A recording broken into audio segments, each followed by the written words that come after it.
waa état du Sénégal dootu jëlati 5 milliards di ko perfusionné kërub liggéeyukaay googee nga xamante ne moo di poste waaye au contraire moom mooy daal di def li nga xamante ni moom moo di ay chiffre d'affaires état di ci gis boppam loolu moo jaadu c'est-à-dire la marche toute entreprise boo créée c'est pour que mu def ay bénéfices tey ni nga xamante ni noonu la kii di def nu mu koy tuddati Sonatel di def SDE di ko def kii bokk Sen'Eau di ko def SONES di ko def LONASE di ko def et cetera mais c'est comme ça que ça doit se passer te le potentiel est là tey ñi nga xamante ni ñoo fi nekk di def transfert d'argent mais ils s'en sortent dañ ciy génn. ba mën di def social. lu ci mel ni ci gàmmu yeeg ci màggal. exactement donc c'est-à-dire le potentiel est là. Et que le marché n'est pas saturé c'est pas inondé et que yow da ngay ñëw avec la puissance de l'État. Donc tu as tout quoi en vérité donc encore une fois li nga xamante ne moom moo doon plombé poste moo plombé société yu bari fii ci Sénégal ay société nationale c'est la politique bi nga xamante ne dañ koy ñëw indi ko foofu def ko benn grenier boo xamante ni pour caser de la clientèle politique la loolu moom moo plombé poste. est-ce que poste tamit bu ñu ko réinventé ba pare Alaaji Rawaan jotul ñu daal di koy génnee ci loxo politiciens yi jox ko koo xamante ni il est apolitique. oui donc c'est-à-dire il faut moo tax sànq may joxe l'exemple de nu ma koy tuddati comment il s'appelle de Jean Koné encore une fois ñi même ci live bi gars yi mën nañ ma seede ñi xam kan mooy Jean Koné bariwul il est en train de faire un travail énorme mais aussi tamit parfois xam nga politique yi des fois am na ci sax ñu wuute am nañu par exemple tey plan benn nu mu comment il s'appelle benn Fadilou Keïta mais Fadilou Keïta il est foncièrement politique mais il est en train de faire un travail énorme à la CDC d'ailleurs CDC jusqu'à preuve du contraire dañuy dugg ci biir poste. bokk na ci exigence yi nga xamante ne moom le premier ministre Ousmane Sonko def na ko. tu vois donc parfois effectivement c'est la volonté des dirigeants yi nga xamante ne ñoo nekk ci kaw parce que politique de la nation nag c'est le président moom moo koy définir c'est le premier ministre qui conduit c'est-à-dire ñaar ñooñu bu ñu amee volonté de mal faire c'est-à-dire kenn mënta liggéey te malheureusement ci en tout cas régime bi fi mujj y avait ce problème. kii naan maa teg ay kuddu kële frère kële di génn naan non yónni na ma ci moom mu ne ko am na ci yow dossier mu ne ko man it am naa ci moom ay dossier et cetera loolu c'est le beau frère à l'ancien président moo gën di ko wax donc voilà li nga xamante ne moom moo amoon te ci état d'esprit boobu c'est-à-dire personne d'autre ne va du liggéey c'est-à-dire ñëpp dañuy ñëw rek nekk dans ce sillage mais quand l'équipe dirigeante yi nga xamante ne ñoo nekk à la tête du pays dañoo am la volonté ferme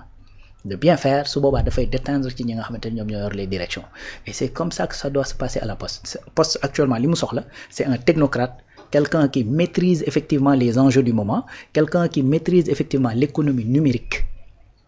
quelqu'un qui maîtrise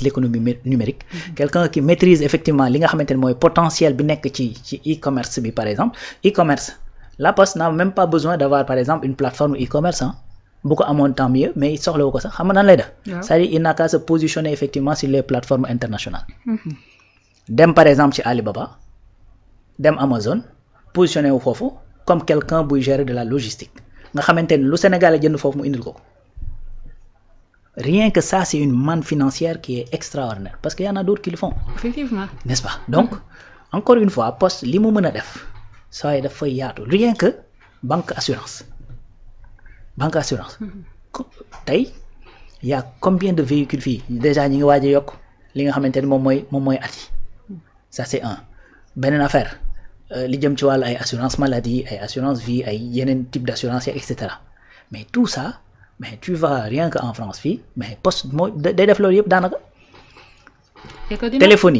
téléphonie ak internet da nga koy jëndee à la poste c'est-à-dire il y a énormément à faire puisque le Sénégal encore une fois c'est un pays qui est sous-développé et c'est ça quelque part la chance du Sénégal parce que absolument rien n'est saturé lépp la ñu war a defar amul fenn fa saturé. ci kaw loolu ci lay daal di ñëw ak yow par rapport ak vision Sénégal 2050 bi poste tey ñu daal di koy réinventer est-ce que du ñëw ci li nga xamante ne moom moo di New Deal technologie bi am contribution bu am solo boo xamante ne mën na ko cee daal di def ci wàllum jokkalante boobu. oui. encore une fois potentiel kii c'est-à-dire tey am na société boo xamante ne boo créé woon fii au Sénégal li ngay njëkk a def mooy naka laay def pour def pénétration à l'intérieur du pays avec la poste tu n'as pas ce problème n'est-ce pas tey poste waroon na am par exemple benn plateforme boo xamante ni maanaam boo ci duggoon soxla effectivement une adresse t'as pas besoin de te déplacer wala où que ce soit même le premier ministre mi ngi koy wax ci affaire adresse numérique mais nañu fexe def le tout ba nga xamante ni chacun aura benn adresse mail boo xamante ni da nga koy am fële ci poste mais ça c'est les avancées c'est là où il faut aller parce que tey ci dématérialisation lañ toll aujourd'hui am na loo xamante nit ñi mais duñ ko jot ci kii bi ci nu ma koy tuddee duñ ko jot en papier da nga leen di koy yónnee par version électronique te beneen affaire bi ci intéressant mooy xam nga lan c'est-à-dire quand tu fais des plateformes yoo xamante ni dafay permettre à des gens ñu ñëw ci en masse dañ lay wax ne la souvent en marketing surtout lu jëm ci wàllu digital quand le produit est gratuit quand c'est gratuit c'est parce que le produit c'est toi je veux dire quoi tey poste waroon naa am plateforme boo xamante ni maanaam 10% ou bien 15% de la population sénégalaise am fa par exemple ay adresse mail mais c'est 15% de la population sénégalaise yoo xamante ni ils vont porter ta communication c'est-à-dire tout mail que tu leur envoies tu peux leur envoyer une publicité là-dessus comprendre nga c'est-à-dire voilà effectivement fi nga xamante ni moom la ñu war a mooy signer ay convention ay partenariat avec Orange avec ñi nga xamante ni dañu nekk ci port bi avec le port avec ñeneen ñi nga xamante ni dañuy def de la logistique avec les grands commerçants yi nga xamante ni dañu nekk ci kii bi par exemple le ministère du commerce bi nga xamante ni dafa war a implanter un peu partout ay naka la tuuti ay boutique témoin ay Sonadis ak ñoom moo tax sax interpellé nañ ko ci moom ministre bi yor wàllum commerce ak wàllum industrie c'est-à-dire le premier ministre nee na ci dugal loxoom merci beaucoup c'est que y a énormément de potentiel boo xamante ni très sincèrement poste bu ñu ko joxee quelqu'un qui a de la volonté et qui veut bien faire c'est-à-dire ça peut valoir beaucoup de satisfaction au Sénégal je te garantis parce que secteur yi nga xamante ni ñoom la war a investir yëpp c'est-à-dire ñi ci nekk bariwuñu dafa soxla doole te moom mi ngi ak doole état n'est-ce pas mi ngi ak doole état donc encore une fois man je pense que c'était la politique moom moo doon gangréner la poste politique boobu bu ñu ko ci roccee avec une vision qui est très claire et ce qui est d'ailleurs le cas donc mën na kii gis nga tey bu fekkoon le premier ministre dafa ñëw rek avec un plan qui va dire que ni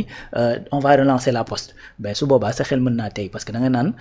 kii li mu fi fekk mënul xëy rek relancer ko mais heureusement qu'il parle d'abord de redressement fexe ba poste taxawaat